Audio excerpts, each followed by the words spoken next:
Hello दोस्तों, Dalip Hindi shorthand classes में आपका हार्दिक स्वागत है। दोस्तों, आज की डिक्टेशन दैनिक जागरण की संपादकीय डिक्टेशन है। डिक्टेशन की गति 80 शब्द प्रति मिनट होगी। डिक्टेशन स्टार्ट करते हैं 5 सेकंड बाद।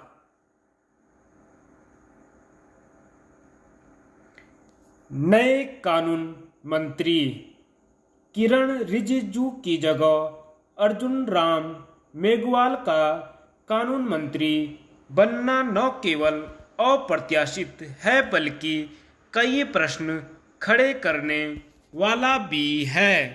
चूंकि अगले आम चुनाव में अब लगभग 1 वर्ष की ही देर रह गई थी, इसलिए यह माना जा रहा था कि केंद्रीय मंत्री परिषद में फेरबदल हो सकता है और कुछ नए चेहरे भी आ सकते हैं।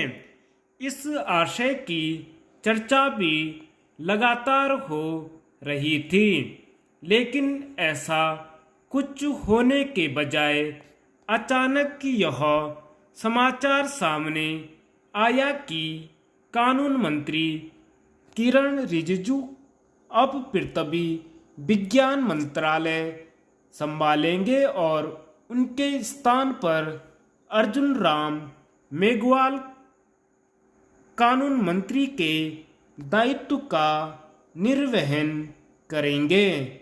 किरण रिजिजू को जिस तरह कानून मंत्रालय से हटाया गया, उससे रविशंकर प्रसाद का स्मरण हो रहा है। कानून मंत्रालय से उनकी विदाई भी अप्रत्याशित थी। तब कुछ और मंत्री भी हटाए गए थे, लेकिन इस बार फेरबदल की परिधि में किरण रिजिजू के साथ उनके कनिष्ठ मंत्री एसपी सिंह बघेल का भी मंत्रालय बदला गया। कहना कठिन है कि कानून मंत्रालय से उनकी विदाई मूलतः किन कारणों से हुई, लेकिन इसकी अनदेखी नहीं की जा सकती कि वह एक मुकर कानून मंत्री के रूप में सक्रिय थे। वह न्यायपालिका से जुड़े विभिन्न विषयों के साथ कानूनी मामलों पर लगातार अपनी बात बेबाकी से रखते थे। उनकी मुखरता को लेकर यह आम धारणा थी कि वह अपने विचार व्यक्त करने के साथ ही सरकार के मत को भी प्रकट करने का काम कर रहे थे। लेकिन अब जब उन्हें कानून मंत्रालय से हटा दिया गया है, तो ऐसा लगता है कि सुप्रीम कोर्ट और किरण रिजिजू के बीच टकराव की जो मुद्रा बन रही थी, संभवतः उसके चलते ही उन्हें हटाया गया। कानून मंत्री के रूप में किरण रिजिजू न केवल अपनी बात स्पष्टता से रख रहे थे, बल्कि कई बार वह सुप्रीम कोर्ट से असहमति भी प्रकट करने से पीछे नहीं रहते थे। बतौर कानून मंत्री किरण रिजिजू ने सुप्रीम कोर्ट को उसकी मर्यादा और लक्ष्मण रेखा का भी स्मरण कराया।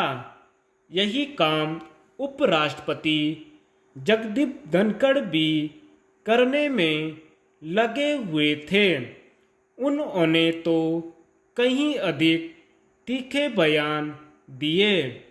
किरण रिजिजू को कानून मंत्रालय से हटाने का कारण कुछ भी हो, लेकिन इसे विस्मृत नहीं किया जाना चाहिए कि उन्होंने न्यायिक नियुक्ति आयोग संबंधी कानून को खारिज करने का जो प्रश्न उठाया उसे अनुचित नहीं कहा जा सकता। सुप्रीम कोर्ट ने इस कानून को खारिज कर न्यायिक प्रक्रिया में सुधार की प्रक्रिया को रोकने का ही काम किया था। समझना कठिन है कि उसने इस कानून की कथित विसंगतियों को दूर करने के बजाय समूचे कानून को ही असंवैधानिक क्यों करार दिया। इस बारे में सुप्रीम कोर्ट का जो भी अभिमत हो, यह एक तथ्य है कि किरण रिजिजू ने बतौर विधि मंत्री कॉलेजियम की विसंगतियों को लेकर जो प्रश्न उठाए हुए अभी भी अनुत्तरित हैं और उनका समाधान किया जाना चाहिए। धन्यवाद।